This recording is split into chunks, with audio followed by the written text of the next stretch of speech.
수강생 여러분 안녕하세요. 한국경제와 해외원조 강좌를 맡은 류상윤입니다. 한국경제 역사에 관심을 가지신 여러분들을 만나게 되어 반갑습니다. 이번 강의에서는 해방 이후 1960년대 전반까지 미국 주도의 원조가 한국에 제공되는 과정에서 한미 간의 첨예한 논쟁거리였던 환율 정책의 추이를 정리해보고자 합니다. 그중 첫 번째로 이번 시간에는 왜 환율이 중요했는지를 살펴보겠습니다. 환율이란 한 나라의 화폐와 외국 화폐의 교환 비율을 말합니다. 한국에서는 원달러 환율, 즉 1달러가 몇 원과 교환되는지를 가장 중요한 환율 지표로 사용하고 있습니다. 환율은 정부가 특정한 값으로 정하기도 하고 외환시장에서 수요와 공급의 원칙에 따라 정해지기도 합니다.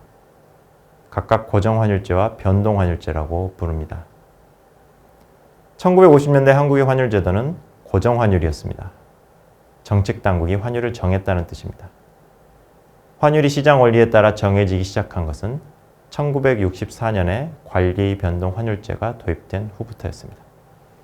지금 보시는 것은 해방 후 1960년대 초까지 공정환율의 추이입니다. 해방 후 1953년 2월까지는 현재의 0.001원에 해당하는 9원, 그 후 1962년 6월까지는 현재의 0.1원에 해당하는 환이 통하였지만 현재의 원으로 환산하였습니다. 1953년 12월 1달러당 18원, 즉 180환으로 고정된 환율은 1955년 8월 다시 500환으로 바뀌었고 1960년 2월 650환으로 변경될 때까지 5년 가까이 유지됐습니다. 환율은 이후에도 1000환, 1300환으로 한국 정부가 책정한 값에 따라 바뀌었습니다. 그런데 당시 환율은 한국 정부 마음대로 정할 수 있는 것은 아니었습니다. 막대한 원조를 지렛대로 원조 당국이 환율 책정에 개입했기 때문입니다. 예를 들어 1954년 12월에 1달러당 180환도 한국 정부와 미국 원조 당국이 오랫동안 팽팽한 줄다리기를 벌인 끝에 합동경제위원회에 협약해서 정한 것이었습니다. 1950년대 전반에 한미가 환율 협상에서 한국 정부는 한국 화폐를 고평가하려고 했지만 미국 정부는 환율의 현실화를 추구했습니다. 다시 말해서 한국 정부가 원하는 것보다 한국 화폐를 낮게 평가하려고 했습니다. 양국의 입장 차이는 왜 생겨났던 것일까요? 먼저 미국 원조 당국의 입장부터 보겠습니다. 미국 정부가 원조의 목표를 한국 경제의 성장보다는 안정에 두었다는 사실은 잘 알려져 있습니다. 안정 중에서 가장 중시되었던 것은 물가 안정이었습니다. 화면에서 보시는 것처럼 1950년대에는 전년 동월비 물가 상승률이 20%를 넘는 일이 흔히 있었고 50%를 넘는 경우도 꽤 많았습니다. 미국 원조 당국은 높은 물가 상승률이 사회 불안으로 이어지지 않을지 우려했습니다. 환율의 현실화, 즉 한국 화폐의 평가절하는 물가 안정 기능에 있었습니다. 그 메커니즘을 보겠습니다. 한국 화폐의 달러 대비 가치가 낮아지면 원조 물자를 민간에 판매하는 한국 화폐 가격은 반대로 올라가게 됩니다. 예를 들어 같은 비료 원조 10만 달러가 환율이 1달러당 50원일 때는 500만 원이지만 1달러당 100원일 때는 1000만 원이 되는 것입니다. 따라서 한국 화폐를 평가절하하면 한국 정부가 원조 물자를 판매해 민간으로부터 거둬들이는 자금이 늘어나게 됩니다. 방금 든 예로 보면 똑같은 비료 원조 10만 달러로 한국 정부가 민간으로부터 회수하는 한국 화폐 자금이 500만 원이 아니라 1000만 원이 되는 것입니다. 물가가 빠르게 상승하는 현상은 대개 중앙은행이 화폐를 마구 찍어내서 시중 통화량이 빠르게 늘어날 때 나타납니다. 쉽게 말씀드리면 돈이 흔해져서 돈의 가치가 떨어지는 것입니다. 당시 한국 정부도 군사비 지출을 감당하느라 한국은행으로부터 많은 돈을 빌려야 했고 한국은행은 정부에 빌려주기 위해 새 돈을 찍어내야 했습니다.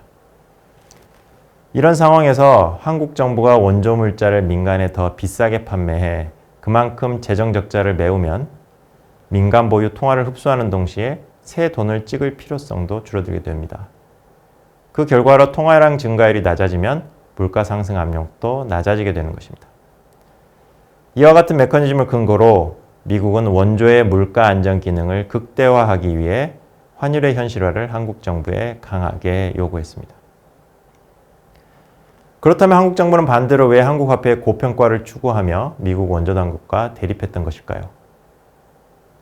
경제조정협정이 체결되던 1952년 시점에는 이유가 분명했습니다. 한국 화폐가 고평가될수록 유엔군으로부터 돌려받아야 할 유엔군 대여금 달러 금액이 늘어났기 때문입니다.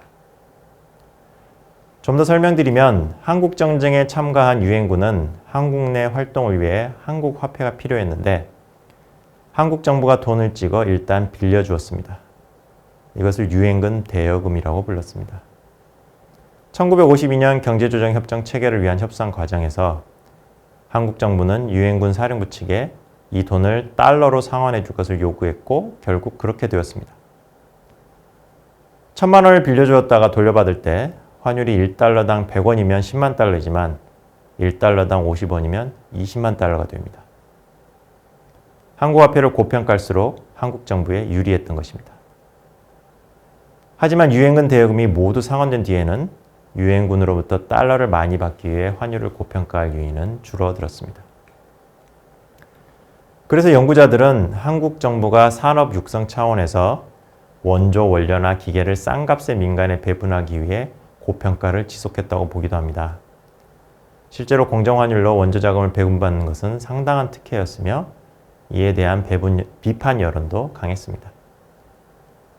그런데 산업 육성이 환율 정책의 목표였다면 한국 정부가 1957년 이후 환율 유지를 위해 강력한 안정화 정책을 실시한 것을 이해하기 어렵습니다. 산업 육성과 긴축 정책은 서로 모순되기 때문입니다. 저는 한국 화폐의 고평가가 이승만 대통령의 독특한 환율관에서 비롯되었다고 보고 있습니다. 이것은 저 혼자만의 주장이 아니고 당시 주요 경제 관료들의 회고록을 보면 그들 또한 공유하고 있었던 것입니다. 다만 이것을 학술적으로 이해하기가 곤란하여 연구자들은 애써 외면해 왔던 것입니다. 이승만 대통령은 환율이 한 나라의 국격을 대표하며 그 나라의 국부를 좌우한다는 근본이제 시대의 환율관을 가지고 있었습니다. 19세기 말부터 20세기 전반까지 존재했던 근본이제는 각 나라의 화폐 가치를 일정한 무게의 금에 고정하는 제도였습니다. 근본이제 시대에는 한 나라의 화폐가 다른 화폐에 비해 더 많은 무게의 금과 같은 가치를 가진다면 그 나라를 더 격이 높은 나라로 보는 관념이 있었으며 무게를 줄이는 변경, 즉 평가절하는 격을 떨어뜨리는 것으로 간주됐습니다. 그 때문에 제1차 세계대전으로 근본이제에서 일시 이탈했던 영국이 다시 근본이제로 복귀하면서 예전의 화폐 가치로 돌아가기 위해 무리하게 긴축 정책을 펴기도 했습니다. 이승만 대통령은 근본이제가 한창이던 20세기 초에 미국 프린스턴 대학에서 공부하며 근본이제 시대 경제관념에 영향을 받았습니다. 그는 상대적으로 실용주의적 환율관을 가지고 있던 경제 관료들에게 자신의 환율관을 강요했습니다. 예를 들어 1957년부터 부흥부 장관과 재무부 장관을 역임한 송인상은 이승만 대통령이 모든 것을 자신에게 맡겼지만 환율 정책만은 대통령의 승낙을 반드시 받도록 했다고 훗날 회고한 바 있습니다. 미국 원조 당국과 한국 정부의 최고 결정권자인 이승만 대통령이 추구하는 환율 정책에 이처럼 큰 간극이 있었기 때문에 1950년대 전반 한미 간의 환율 협상은 늘 불꽃 튀기는 논쟁의 장이었습니다. 환율 문제로 원조 물자 공급이 지연되는 일도 있었습니다.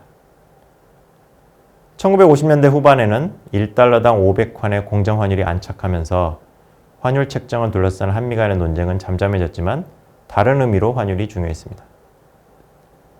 앞서 말씀드린 것처럼 환율 유지를 위해 한국 정부가 미국 원조 당국의 협조하에 강력한 안정화 정책을 시행했기 때문입니다.